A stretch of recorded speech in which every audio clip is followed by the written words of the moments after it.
The Bog by Struggle.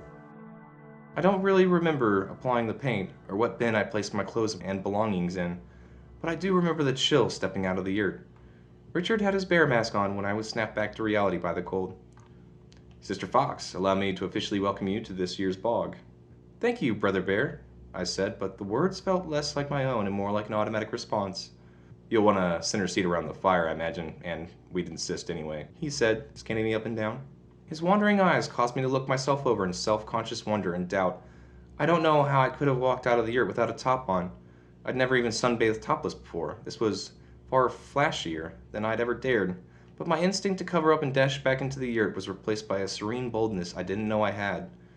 Besides, the swirls of body paint did wonders to accentuate the girls, and I felt comfortable with the knowledge that I at least had a bottom on and a mask to hide my face. That would be wonderful, I said around a dopey smile concealed by the mask. I felt intoxicated. I wasn't just walking with Brother Bear, I was skipping and prancing in circles around him, taunting him to hurry up and join the others by the fire, yipping occasionally to signal to the others that we were coming, if slowly. I heard their laughter and howls, but it was a beautiful melody beneath the moonlight. I glided along in a blissful fog that carried me to the bonfire, the heat of the fire dissipating some of the fog that had settled over and addled my wonderful mind. Let me introduce you to some of the others, Brother Bear said, with a light, guiding hand on my shoulder. Why do I feel so fuzzy? I asked. Ah, well, that would be the mask working its magic. Drugs? I asked, touching a hand to the mask. Normally, the idea of an unknown drug flooding my system would have sent me into a panic, but I just felt so wonderful that if it was a drug, I thought of it as a good one in the moment. Not really, he responded, stopping in front of a group of 6. Fellow boggers, let me be the first to introduce you to Sister Fox. A young man with a tanner complexion and wearing a jaguar mask was the first to acknowledge my presence. Sister Fox, I must say your abrupt and chaotic arrival has created something of a buzz. Father Crow thinks. She's not a veteran bogger, Brother Jaguar. Expect that we'll lose her any second to the throes of the bog. Let her enjoy it. We can talk at greater lengths later, Brother Bear said. Of course. I simply wish to convey our mutual excitement at her unexpected and timely arrival, Brother Jaguar said. But between the pleasantries and small talk that was starting, I found myself losing focus. It started to feel like I was riding shotgun in my own head and body. Brief bursts of lucidity followed by a blur of obscurity in my surroundings and actions. I had a true moment of lucidity after what felt like some time when I tripped hopping over a log. I was quick to spin around to 4 figures as they laughed at me. Richard was beside me, and 3 others had joined us. Look out, Sister Fox coming down again, a man in a tiger mask said with a tiny chuckle. What in the fuck? I said, backpedaling towards the fire till it felt like it would singe my skin. I had just been dancing around the bonfire's open pit like I was on speed and ecstasy, my imagination providing me images of my chest bouncing around while I yipped like a possessed maniac, ground my mind into a paste. I just made a fool of myself in front of the most influential people I'd ever met or would probably ever meet. There's no way the firm wouldn't send me packing for this. Oh, she's hyperventilating. Quick, set her down, a woman in a ramschool mask said. I didn't offer any resistance when they helped me to a log. I'm sorry. I didn't mean to, I said in between ragged breaths and sobs. Adrian, look at me. You're okay. It's your first bog. It happens to each of us our first time, Richard said. I went to remove the mask and he stopped me. Don't do that. We don't want to upset our host Chernabog. It doesn't take much to lose his blessings.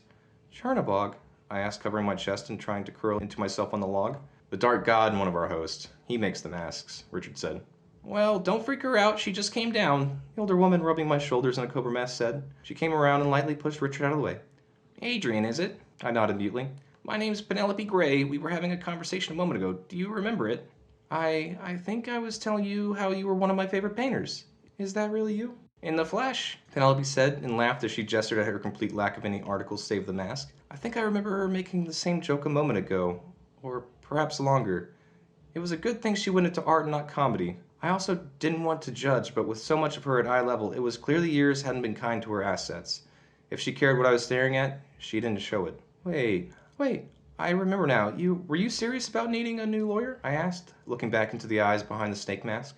I may have been freaked out, but an opportunity to work with the Penelope Gray was worth putting my meltdown on the back burner for. Afraid so. God's preserve him, but Alfred suffered a massive stroke 6 months back and hasn't been able to keep up with his practice since. I was back on my feet in a second, gushing over the opportunity to work with such a talented artist. The conversation warped in and out, promises of numbers and favors being exchanged, more masks, more favors, more promises.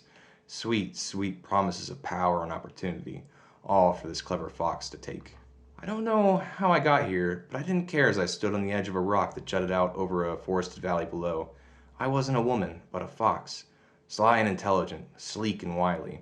I yipped promises of devotion to the rising and full moon, to Beelzebub, the light god, and to her brother, Chernabog, who hid in the shadows of the world.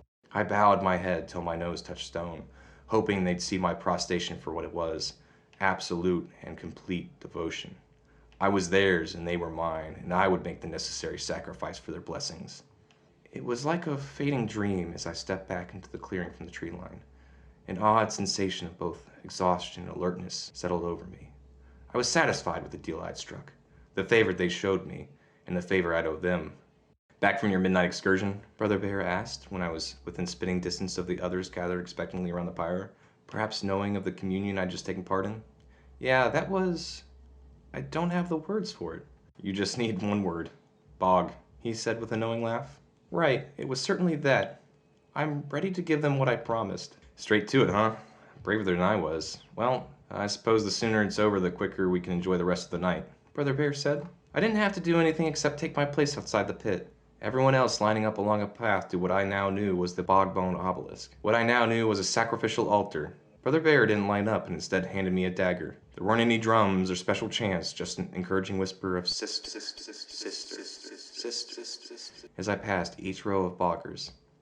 I came to a stop in front of the obelisk and idly traced the form of the sacrifice on my body, weighing it, measuring it, and finding it wanting. The whispers of sister had turned to chants now. Sister, sister, sister. Growing in crescendo as I raised my dagger in view of the sacrifice in the gathered crowd. Her eyes were wide and wild. She struggled vainly against the leather straps that fastened her to the jutting ribs of the obelisk. I saw her scream into the cloth that gagged her. I didn't want to do this, but it was a small price to pay for what I wanted and had been promised in exchange. I hesitated briefly as I brought the dagger to where her wound would be. I stopped to look into her green eyes, hoping she'd understand, but instead, I just saw tears dribble down her cheeks onto that red dress, and for some reason, that's what caused me to plunge the dagger in. I woke in pain, propped against a log. It felt like my ovaries were about to explode, but when I looked down at the blood caked to my legs, I figured that might honestly be the case, or that they were probably gone. I must have passed out from the pain. Morning, Sleeping Beauty, Richard said. Guess I didn't get to enjoy the rest of the night after all, huh? No, you didn't. But then again, most people don't promise something like fertility at their first bog. Heavy stuff, that choice you made. Well, I hope it was worth it, I said, carefully picking myself up and gingerly lowering myself on the log. Don't worry, you paid the asking price, and they'll deliver. Some boggers choose deferment plans, which means that their debts can be called up now to help you. Future Congresswoman. And who knows? Maybe, Madam President, should you continue to please the gods, he said with a pat on my back. The end.